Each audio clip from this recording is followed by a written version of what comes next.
Welcome back to our training course on the Corporate Transparency Act. In this video, we are going to jump directly into who does the Corporate Transparency Act actually apply to.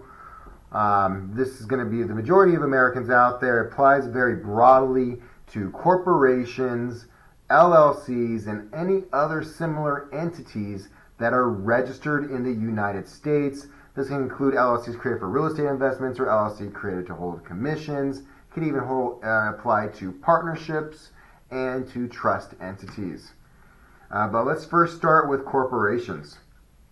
It does apply to both domestic and foreign corporations, so long as they are registered to do business in the United States. The same is true for LLCs. If they are registered in the United States, they are going to be reportable. In my tip here, this is specifically to Arizona. That's the Arizona Corporations Commission. It is going to be reportable. In many other states, they do the Secretary of State is where you file your LLCs. I do know of a few other states that do corporate commissions as well. But essentially, if it is registered with the state, it is going to be reportable. Other similar entities that could include partnerships or DBAs. You need to make sure that those are properly reported for the Corporate Transparency Act. Again, the rule of thumb, if it's registered with the state, you need to report.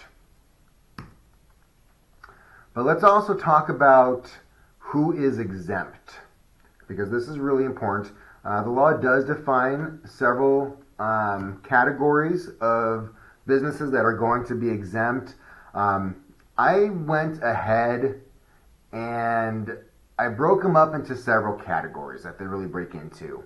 The first is securities reporting issuers, government entities, banks and credit unions, money services businesses.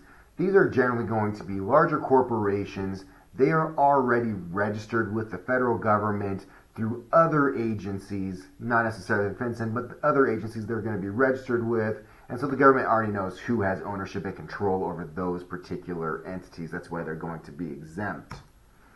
Next, you have securities firms, insurance companies, accounting firms, public utilities, and pooled investment vehicles. Again, they are already registered, so therefore there's no need to register with the FinCEN. Next will be tax-exempt entities, 501c3, C4, C6, so on and so forth. Next are large operating companies. Now this is a interesting little exemption. Basically, to qualify as a large operating company, there's going to be several requirements. The first is you need to have at least 20 employees, and you need to have gross income of more than $5 million per year.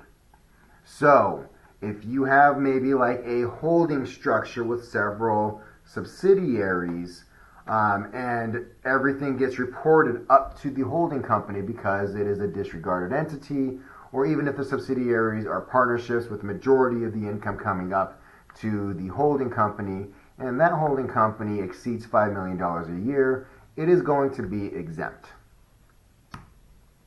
Similarly, any of the subsidiaries of those exempt entities will also be exempt, right? And the area where I'm seeing this probably going to be most likely is going to be those large operating companies.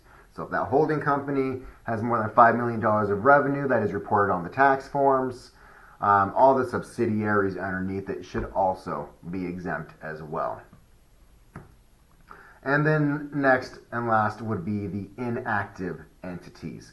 These are going to be businesses that were formed before January 1st of 2020, and they are not engaged in active business. In other words, they have not received more than $1,000 within the last year of income. If that applies, you will not need to report them. And so that will cover who does it apply to and who is it exempt. In our next video, we're going to talk about the deadlines.